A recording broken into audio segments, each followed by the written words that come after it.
بسم اللہ الرحمن الرحیم۔ آج ہمارا حج تربیتی پروگرام کا سبق نمبر 2 ہے، اور اس سبق نمبر 2 میں حج کے فضائل آپ کے سامنے پیش کیے جائیں گے کہ حج کرنے کی فضیلتیں کیا ہے۔ نمبر 1، بخاری شریف کی روایت ہے، حضور پاک صلی اللہ علیہ وسلم کے ارشاد ہے، حج مبرور کا بدلہ جنت سے کم نہیں ہے۔ نمبر 2، ترمذی شریف کی روایت ہے، حضور پاک صلی اللہ علیہ وسلم کے ارشاد ہے، حج اور عمرہ برابر کرتے رہو، بے شک یہ فقر اور گناہوں کو اس طرح ختم کر دیتا ہے جیسے بھٹی لوہے کے میل اور کچیل کو ختم کر دیتی۔ اللہ اکبر۔ نمبر 3، صحیح بخاری کی روایت ہے، نبی کریم صلی اللہ علیہ وسلم سے سوال کیا گیا کہ ای العمل افضل، سب سے اعلی عمل کون سا ہے؟ فرمایا الایمان باللہ ورسولہ، اللہ اور اس کے رسول پر ایمان لا۔ پھر پوچھا گیا اس کے بعد سب سے افضل عمل کون سا ہے؟ فرمایا الجہاد فی سبیل اللہ، اللہ کے راستے میں جہاد کرنا۔ تیسری مرتبہ پھر پوچھا گیا اس کے بعد افضل عمل کون سا ہے؟ تو ارشاد فرمایا الحج المبرور، حج مبرور، یعنی حج مبرور کا مطلب یہ ہے کہ وہ حج جو کامل خوف الہی، سنت نبویہ اور آداب کی رعایت کے ساتھ پورا کا پورا جو حج کیا جائے وہ حج مبرور ہے۔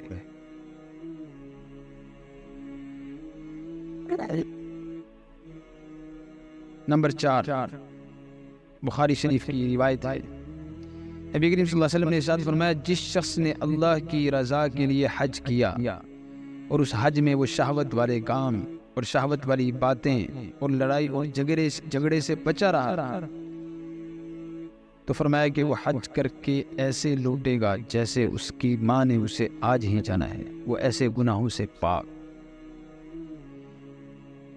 بعض علماء فرماتے ہیں کہ حج کے ذریعے سے کبیرہ گناہ معاف ہو جاتے ہیں، لیکن حقوق معاف نہیں ہوتے، حقوق ادا کرنے ہوں گے، معاملات معاف نہیں ہوں گے۔ جیسے کسی نے بہت پیاری بات کہی کہ لوگوں کو دیے ہوئے چکر طواف کے چکروں سے معاف نہیں ہوں گے۔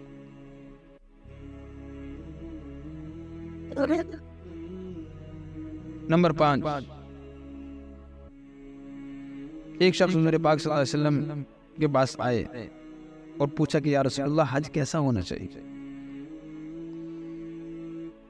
یا حاجی کیسا ہو، حج کرنے والا اس کی کیفیت کیسی ہو، اس کا حلیہ کیسا ہو؟ فرمایا کہ بکھرے ہوئے بالوں والا، میلا کچیلا، اس حالت کے اندر جو حج کر رہا ہوگا، فرمایا کہ ایسا حج۔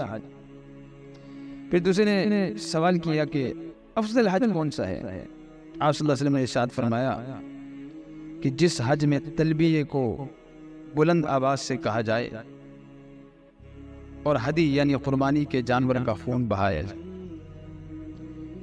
اب اس فضیلت کو دیکھتے ہوئے آپ حضرات دیکھیں کہ جب آپ حج پہ جائیں گے تو کتنے لوگ ایسے ہیں، بلکہ کیا پورا کا پورا جہاز ایسے سکتے کے اندر ہوگا جیسے نامعلوم کوئی مردے بٹھا رکھے ہیں اور کسی جگہ ان کو منتقل کیا جا رہا ہے، کوئی ایک آواز بھی لبیک کی نہیں آ رہی ہو۔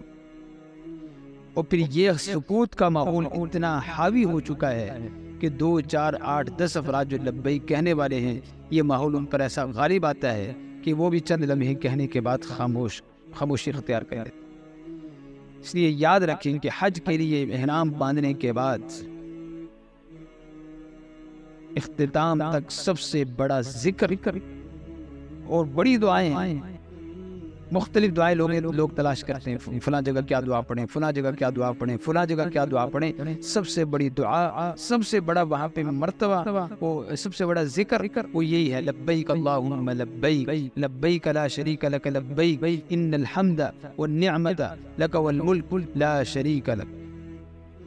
اس سے بڑا کوئی ذکر نہیں، کیونکہ آپ اس کی بارگاہ میں حاضر ہوئے ہیں اور آپ کہہ رہے ہیں لبیک لبیک لبیک، میں حاضر ہوں، میں حاضر ہوں، میں حاضر ہوں، میں حاضر ہوں، بے شک تیرا کوئی شریک نہیں، میں حاضر ہوں، ساری نعمتیں تیرے لیے، ساری تعریفیں تیرے لیے، میں حاضر ہوں، میں حاضر ہوں۔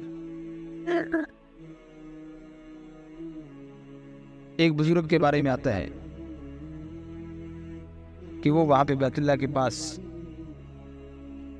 صدائیں لگا رہے ہیں، لبیک لبیک لبیک لبیک، تو دور سے صدا آتی ہے، لا لبیک ولا سعدیک، تیری کوئی لبیک قبول نہیں ہے۔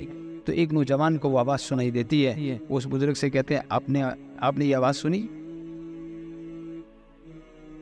تو انہوں نے فرمایا بیٹا میں نے آج نہیں سنی، عرصہ دراز سے اس آواز کو سن رہا ہوں، لیکن اس در کے علاوہ کوئی اور در ہو تو وہاں جا کے میں لبیک کہوں۔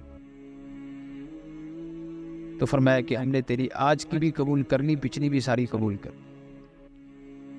اس لیے وہ مقام لبیک حاضر ہونے کا در اور مقام ہے کہ ہماری زبان پر ہر وقت لبیک کا ورد جاری ہے۔ نمبر 6، حضور پاک صلی اللہ علیہ وسلم نے ارشاد فرمایا ہے کہ حج اور عمرہ کرنے والے اللہ تعالیٰ کا وفد ہیں، اللہ کے نمائندے ہیں۔ جب یہ دعا مانگتے ہیں اللہ تعالیٰ ان کی دعا قبول فرماتے ہیں، اور اگر یہ بخشش طلب کرتے ہیں اللہ تعالیٰ انہیں بخش دیتے ہیں۔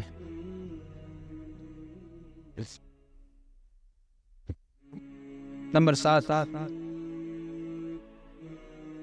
مشکوٰۃ شریف کی روایت ہے، نبی کریم صلی اللہ علیہ وسلم نے ارشاد فرمایا جب تم کسی حاجی سے ملو تو اس کے گھر میں اس سے سلام اور مصافحہ کرو، اور گھر میں داخل ہونے سے پہلے اس سے دعا کرواؤ، اور اسے کہو میری بخشش کی دعا کرو، اس سے بخشش کی دعا کرواؤ۔ فرمایا کیونکہ وہ خود بخشایا آیا۔ تو اب ہم میں سے کتنے لوگ ایسے ہیں جو اپنے حاجیوں کو لینے کے لیے ایئرپورٹ پر جاتے ہیں، تو بجائے اس کے کہ ایئرپورٹ پہ جا کے ہار پہنائے جا رہے ہیں اور نامعلوم کیا کچھ کیا جا رہا ہے، اور کسی کو دور دور تک بھی ذہن میں یہ نہیں ہوتا کہ ان حاجیوں سے ہم دعاؤں کی درخواست کریں۔ یہاں سب بیٹھ کر ہمارے لیے، ہمارے مسئلوں کے لیے، ہماری پریشانیوں کے لیے، ہماری ٹینشنوں کے لیے، ہماری اولادوں کے لیے، ہمارے کاموں کے لیے دعا کریں۔ تو اس لیے ہم اس کو مد نظر رکھیں کہ جب ہم حاجیوں کو واپس لینے کے لیے ایئرپورٹ پہ جا رہے ہیں تو ایئرپورٹ سے لے کر گھر داخل ہونے تک انہیں کہیں کہ دعاؤں میں لگے رہیں، اور ہمارے سارے ایک مسئلے ان کو بتائیں، ہم میرے اس مسئلے کی بھی دعا کریں، میرے لیے اس مسئلے کی بھی دعا کریں۔ سینکڑوں مسئلے ان کو گنائیں اور وہ ایک مسئلے کو گن کے اللہ کے سامنے رکھیں، دیکھیں اللہ کیسے مسئلے حل کریں۔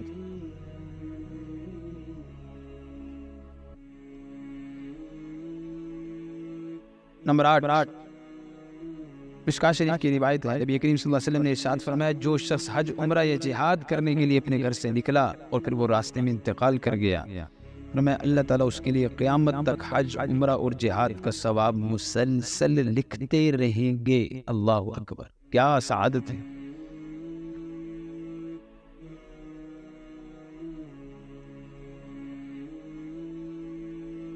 ایک روایت میں حضور پاک صلی اللہ علیہ وسلم نے ارشاد فرمایا حاجی کبھی فقیر نہیں ہوتا۔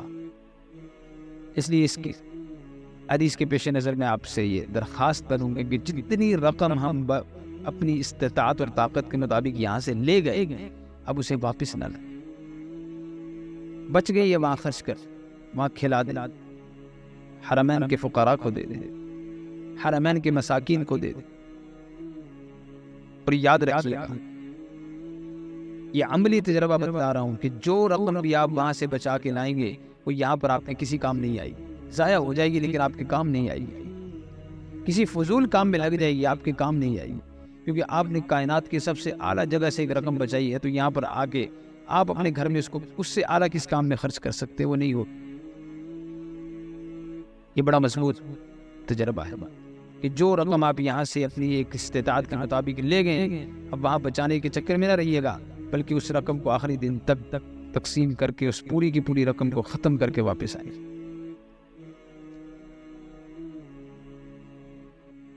ایک روایت میں آتا ہے کہ جب کوئی حاجی یا عمرہ کرنے والا مسلمان تلبیہ پڑھتا ہے تو اس کے تلبیہ پڑھنے کی وجہ سے اس کے دائیں اور بائیں طرف کے پتھر اور درخت اور مٹی کے ذرات زمین کے آخری کنارے تک تلبیہ پڑھنے لگتے ہیں۔ تو آپ خود اندازہ کریں کہ یہاں ایئرپورٹ سے نکل کر جہاز پہ بیٹھ کر بادلوں کے دائیں اور بائیں سے میں نے گزرنا ہے، پھر کس ایئرپورٹ پہ میں نے اترنا ہے، پھر وہاں پہ میں ہر طرف لبیک کی صدائیں لگاتا جاؤں تو قیامت کے دن میرے لیے کتنی گواہیاں اکٹھی ہو جائیں۔